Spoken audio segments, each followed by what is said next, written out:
What is up, everybody? Welcome back to another video. In today's video, we're going to be talking about Jared Goff's introductory press conference with the Detroit Lions, our new quarterback. So let's get it started. You know, I got to shout out DoseOfDion, man, because it was actually the first time I went live on YouTube.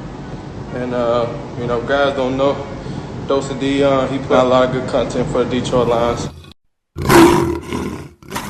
Welcome, everybody, to another video. Glad you guys are here. And yes, today was Jared Goff's introduction. And while it was no Dan Campbell biting kneecaps introduction, it was pretty darn entertaining. We also got to hear from Dan Campbell at the beginning and Brad Holmes at the end. So I took away some of my major takeaways from the presser. And I got to say, I liked a lot of things that were said. Now, talk is just talk, but I'm just saying, you liked a lot of things that were said if you are a Detroit Lions fan. Now, I definitely got to get myself a Jared Goff jersey, but here's the thing. I'm honestly not the biggest jersey guy. Like, I can rock with them. You know, I like jerseys, but I kind of like this thing. I kind of like stuff like that. I like the long sleeve, like the Swift one I have. So I might get like a Goff one of those, you know, and because I really want a Jamal Williams long sleeve. That would be clean. Jamal. That's a great name. Jamal's a great name. Are you named Jamal? I don't know.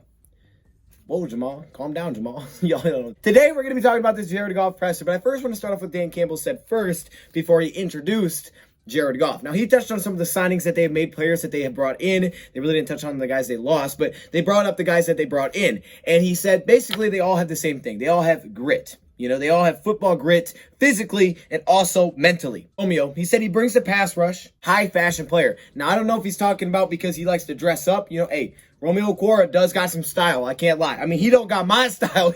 You know what I'm saying? Where you at, Romeo? Green lava, shorts, and a Lion shirt. That's fashion. Later, they also touched on, you know, Romeo Okwara, how he kind of does the right things. His effort is what sticks out. I love me some Romeo. And Brad Holmes said at the end that it was someone that they both had their mind that they were going to go try to pursue him and get him back in free agency. And I'm glad that they did because the dude is a stud. Also, March Madness is really kicking off today. So it's been really entertaining.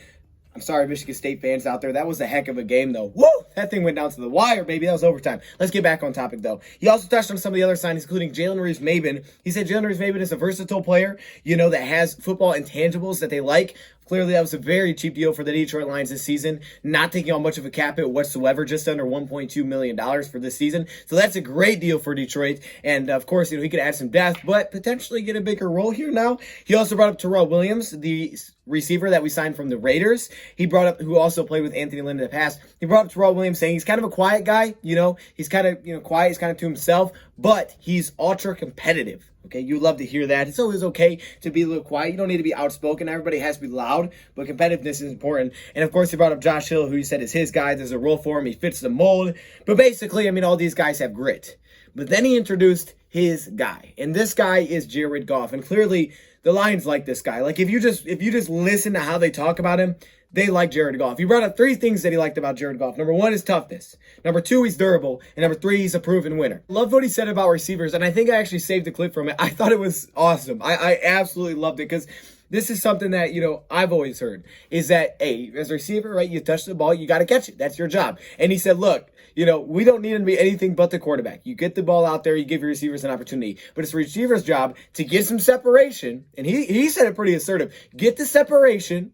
And if the ball touches your hands, you better come down with it. I loved it. I was like, oh, snap, Dan. You just play quarterback. You don't have to be a savior here. You just be the quarterback. His job is to make the right decisions, put the ball on the receivers, give them a chance to make a play. And our receiver's job is to freaking get open and separate. And if the ball hits your hands, you better find a way to come down with it. That's your job. Jared Goff said it. He's just genuine. That's how he always is. Guys, I mean, how can you not want to be around the energy all day? You might actually be kind of annoyed at some point because he just always seems like he's gassed up. It's all that coffee. Calm down, Dan Campbell. Now, let's talk about what Jared Goff had to say, how he brought up that, you know, all you want is really guys that believe in you. And we know that's something that he touched on many times before, is that, you know, he feels welcomed in Detroit. He feels like he has guys here, Brad Holmes and Dan Campbell, that believe in him, and that's all you can ask for. And Brad Holmes actually touched later on them trading up to select Jared Goff. Went to go see Goff play against Stanford, and he watched the Stanford game. He said by the second drive, he's like, yeah, this is that guy. And when Les Snead asked him, he said, I think they were at the 15th pick. When Les Snead asked him if there was anybody, you know, he traded for number one with, didn't bring up a player, he said, yeah, I'd do it for Jared Goff. My favorite answer, and obviously it's the one that we have to touch on. This might even be somewhat in the title. He said this, and I think it was Dave Burkett that kind of brought up like that it was like a rebuild. But we know that Brad Holmes' entire offseason has been like, no, I'm not going with rebuild. It's a retool. We're shifting that from rebuild to retool. And it honestly could make a lot of sense, and we'll get into why in a second. But he said this: Jared Goff kind of cut him off a little bit, said, I don't see this as a rebuild at all. It can happen in one offseason. Basically, if you have the right people, it can happen in one offseason. As a rebuild at all, to be honest. I know you guys are going to throw that word around. I don't see it as that at all. I think it takes the right pieces to win, but it can happen in one offseason. It's going to take a lot of hard work, and that's the challenge that I think I'm most excited for is this challenge of bringing this team and bringing this city and bringing this culture back to what it should be. And I know it won't happen overnight. I know it won't happen in a week. It won't happen in a month, but it can happen very quickly. It takes the right people, and they're doing it the right way. And I think from all I've heard about Sheila and everything she's done since she got to take over in May, it's really been a special thing so far. And they're all saying the same thing, right? Jared Goff, saying that he doesn't think it's a rebuild. Brad Holmes saying he's looking at it like a retool. And where are we 2 years from now? I think 2 years from now is, not 4 years from now, obviously, but 2 years from now, okay, where are we 2 years from now? I mean, you don't want to mortgage your future, right? You don't want to be doing all this stuff to go all in this season because it is your first year here. You have to figure out who's going to fit for next season, who's going to work, who's not going to work, what pieces to keep, what pieces not to keep, who to give contract extensions to, all of that. And you got to figure out really what you're going to schematically as well. So it is where are we 2 years from now, right? It gives us a good baseline for this season. Tom, when you say retool, it's not, hey, we got to blow this whole thing up. I mean, they realize there is talent here. You're trying to retool. You're trying to figure things out. You're trying to fix a couple of holes, change a couple of things that you might think fit better. And then, of course, this season is going to be a good feeling out process, see how that goes. But it's not, hey, blow the whole thing up. It's terrible. Like, we got to restart at every positional group. There's positional groups with strengths. And honestly, the trenches, to me, have strengths right now. Big V will be your right guard next season. Frank Ragnall's really good. I think Jonah could take a step forward. And I really like Taylor Decker. Taylor Decker's coming off his best year, and he's locked up, I really like that. We'll see if Logan wins the role. Right tackle, Terrell Crosby could be that guy. Maybe they put Big V at right tackle next season. I like Big V for his run blocking. That's why I like him at right guard. Anthony Lynn addressed that, saying it's the deepest position earlier in the offseason. Running back, now that you got Jamal with Swift, I'm happy. You got two really good, nice running backs back there. And then, of course, Kerryon, if he can develop, we'll see how that goes. Receiver-wise, I mean, it can use improvement, but think about it. You still got the draft coming, but you have Terrell Williams, Rashad Perriman, Quintez Cephas, Geronimo Allison. There still needs to be improvement there, but it's not terrible, right? It's not terrible. And tight end, Hawkinson, right? Hawkinson, Hunter Bryant, now Josh Hill. I think tight end's strong as well. At least, we got one of the best tight ends in the league. Other things around it, you got your blocking tight end, right? You have your Hunter Bryant second line out like a receiver. Defensively, I think our defensive line personally is our strongest position right now.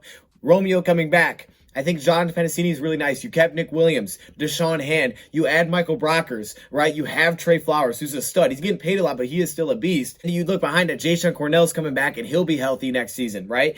I think you're really deep on defensive line. I think it's honestly your deepest position. Julian Okwara, Austin Bryant. Let me not forget about Harris, who we also added to the defensive line yesterday, another pass rusher.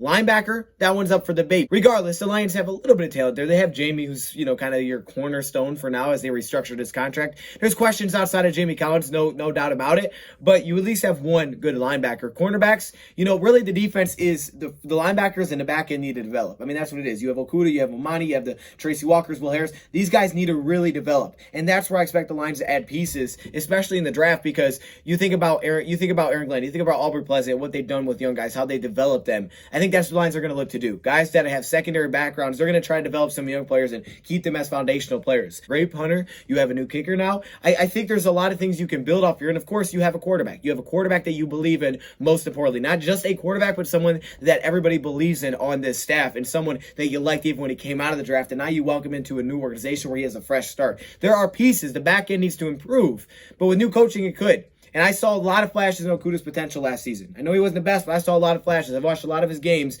and he just gets a lot of hate. But rookies, they can struggle. They really can. And he had the top matchups. Our secondary was never healthy. It was really depleted, and he was thrown into the fire because by the time that he came back and he was healthy, he was going against the number one receivers countless. He could tackle like crazy. Amani has shown you what he can do. Slot cornerback will have be position the Lions look to fill out. They have Mike Ford for depth. But I think it's all about development in the back end. The bad moments really start to inflate, and everybody sees that. It's like, wow, look how terrible this is. And all those good little signs of improvements and progression and great plays that you were hoping to see, they go very overlooked because it's we're not winning. It's really difficult, but it's easier now, I think personally, for me to go back and watch and see them from last season and say, okay, the season's over. I'm not that emotionally invested on last season anymore. So I can go see, okay, here we actually did show improvement. Oh, here's a nice play. Yeah, there was bad. There was inconsistencies. He got burnt, but there was some nice plays. That was good. Great tackling. Phenomenal tackler. I mean, the guy was on pace to have over 80 tackles, which is just insane. Slade was benched, early in his career. You look at Okudah and you look at him statistically. Compare Okudah's stats from last season to Darius Slay, and you'll see how similar they are. Slay to last season and Okudah in his rookie season. Things change quickly in the NFL. Just because you were bad last season does not mean you're going to be bad next season. Teams go from worst to first a lot. And a lot of it can be with the same players. One player that you saw struggle in one spot, the very next season it can be much better with different coaching, different system, whatever it may be. You're going to go out here and mortgage the future, but things happen quickly. Things change quickly. You don't know what things are going to look like. You don't know what's going to happen next season. I mean, that's a far way out. So, you understand that you have an opportunity to, try to make something happen this season without mortgaging the future, understanding that you're still building towards a long-term goal. You can do your best to try to be very competitive as possible this season. From what Brad Holmes has told us and now what Jared Goff is telling us, hey, I don't see it as a rebuild at all. It can happen in one offseason. It's going to take a lot of work, but it can happen in one offseason. They asked, what's something that, fans are going to be able to rally around with Jared Goff. He said, there's a lot of things there, but he said, basically, just like Matthew Stafford was tough, he said, I'm a tough quarterback as well. He said, I played, with a broken thumb. I think, I a lot of things. I think I'm similarly tough. I know he's a very tough guy, but I played through a broken thumb about 2 months ago. So a lot of people in this city work blue-collar jobs. They go to work Monday through Friday, Monday through Saturday, and Sunday is their day to watch the Lions play.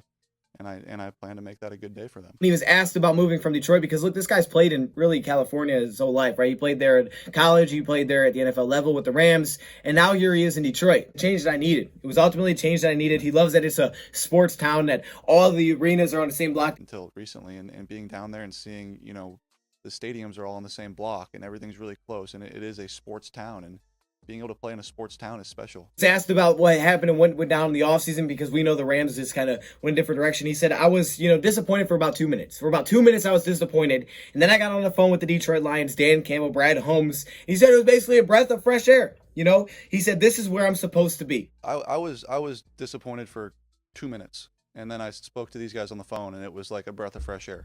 Being able to hear from Dan, being able to hear from Brad, being able to hear from Aylin, people around the organization, Rod, Sheila, everyone, it was immediate. Okay, this is where I'm supposed to be. This is how it's supposed to go down. And again, like I said, this league, everything's changing, especially at the quarterback position. It's a constant change around this league, and it's not. I'm not any different than any other player in this league that is available for trade almost every day. So it's something that I'm so excited for, and I think to answer your question roundabout way, it was very immediate that I was very excited about this opportunity. He did say it does build a little bit of a chip on your shoulder, when they move on for you. It builds a little bit of a chip on your shoulder because you want to go out there and say, okay, let's make this thing happen. And he sees the opportunity here. He sees the opportunity to go do something that Detroit Lions have been missing, and that's win a lot of games. Of course, I mean, that's the best thing about this challenge when you come to Detroit is that, yes, we haven't had the most success in the past. Well, you could be the guy that bring it here. You could be a guy that's part of bringing it here. And that, what better feeling than that? There's no better feeling than that if you're a player. That's a great opportunity. I said, basically, yeah, there was a lot of aggressive offers out there, but the fact that they were able to get Jared Goff and, he loves the fact that he has, all the winning in his past. He said he really hasn't seen him drop off as a player. He doesn't think there's been that drop off for Goff because he thinks the winning has always been there. Playoff success, winning on the road, things like that. That's always been there for Jared Goff. Brad Holmes was kind of just straight up asked about him. He gave a pretty honest answer here. He basically said this: I expect him to be basically our starting quarterback for next season. I mean, he said it kind of straight up. Jared Goff is expected to be our quarterback next season. Well, seeing him now, I do expect Jared to come in and start to be our starting quarterback. I don't see anything other than that. And then in respect to where we're at 7 overall with the draft and regarding the quarterback position is, like I told you guys previously, and it hadn't changed, that, when you're picking inside the top 10, you're not in a position to ignore any positions. You're just not.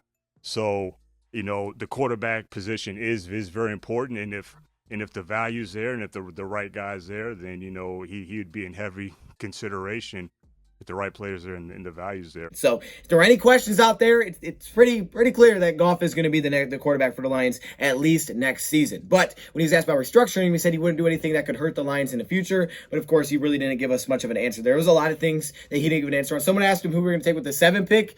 He just laughed. All right, that's not very helpful. Okay, you could have just told us, but that's okay. I'd rather you not tell us. I like the surprise, to be honest with you. I really do like the surprise. You have to be aware of who's out there, who's available, who you could potentially take. And he said, when you're in the top 10, if the value's there and you think it's the right guy, you take it. And that's how I look at it, right? Even if it is a quarterback, you think it's the right guy and you love him and you feel like, hey, this dude is beast and we can't believe he fell to us, you take that guy. Even if you already have that position there. But it's pretty clear that, Goff is going to be the next quarterback next season.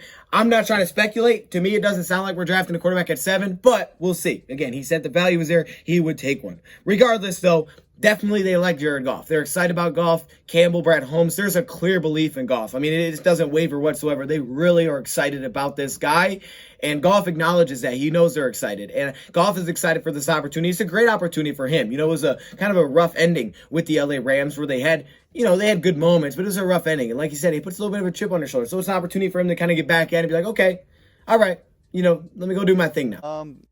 I think at first, absolutely. I think it builds that chip on your shoulder a little bit.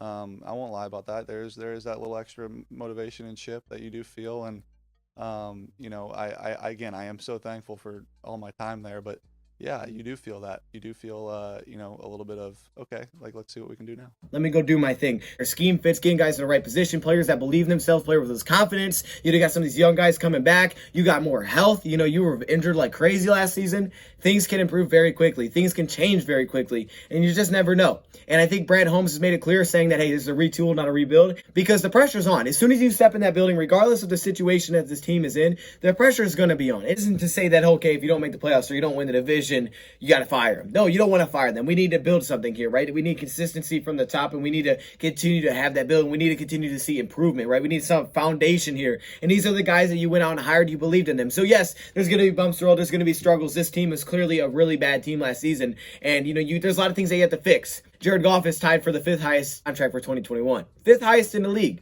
So you got a quarterback, right? You have a quarterback that's won football games. I know there's things you got to clean up, and they will have to clean them up. Like I said, I'm not expecting the Lions to be these world beaters or something, because they're not going to probably be. I expect them to be tremendous next season. They got a lot of things they got to fix, a lot of players they got to figure out how things are going to work. Goff specifically, he understands that, yes, while they do like me, there are outs, and I have not got my contract restructured. And after 2 seasons, I could easily be on my way out. So I need to compete no matter who's here, no matter who's drafted. I need to fight for this spot and try to win some football games, because I'm not safe either. There's no reason I'm safe just because I'm getting paid a lot of money, just because they like me during the draft. I ain't safe either. I got to go prove myself. Change quickly. Like he said, every court player seems to be on the trade market at all times. So you just never know. So I just got some breaking news here, so I might as well throw it in. Desmond Trufant, Lions former cornerback from last season, Desmond Trufant, is signing with the Chicago Bears. You signed with the enemy. Why, Desmond?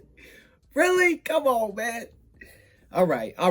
Look, I'm happy for you. That you're getting another opportunity. You definitely struggled a little bit with us last season, but you did have your good moments. There's no question about that. It was a rough season. You had to deal with some injuries. It wasn't your best year. I mean, we get it. It was unfortunate because you were supposed to be kind of like that between, guy for Jeff Okudah and, help these young guys easier transition to the NFL. So we signed you to that 2-year, $20 million deal. For us, it just saved money. For Lions financially, it just made sense to make this cut because we saved a lot of money. And, you unfortunately just weren't coming off your best season. And we have secondary guys that are supposed to develop young players. So it makes sense for us to go a different direction. I'm glad you're getting another opportunity. But dang, man, Chicago, okay, you know what? For real, that you decide to join the enemy, I'm going to have to root for Terrell Williams and Brashad Perriman to burn you down the field. I just have to do it. So I hate that it has to be this way, but that's how it is. Starting today, man. That's how it is, man. Congratulations, I guess, on getting another opportunity. They just cut Kyle Fuller, so they needed another cornerback. So they went out and got Desmond. I don't know the contract details. It's that early. Also have a quick little update on Michael Brockers, as he has gotten a contract from the Detroit Lions for a 3-year, $24 million deal, $11 million guaranteed. Now, I don't know exactly how all this is going to shape up of how much the Lions are going to owe him this season, but I know it's $11 million guaranteed, and I know it's an extra year on his deal. So the Detroit Lions could have Michael Brockers a little bit longer than initially expected. I wonder if this will save them money this season. Again, I don't know all the details of it at this point, but I know that Brockers did get an extra year on his deal. 3 years, $24 million, $11 million guaranteed. And Brockers could be here a little bit longer. Same amount of years that, if we think about it, that Romeo Cora has on his deal. Let me know your thoughts, comments below. Thank you for watching, and I'm out.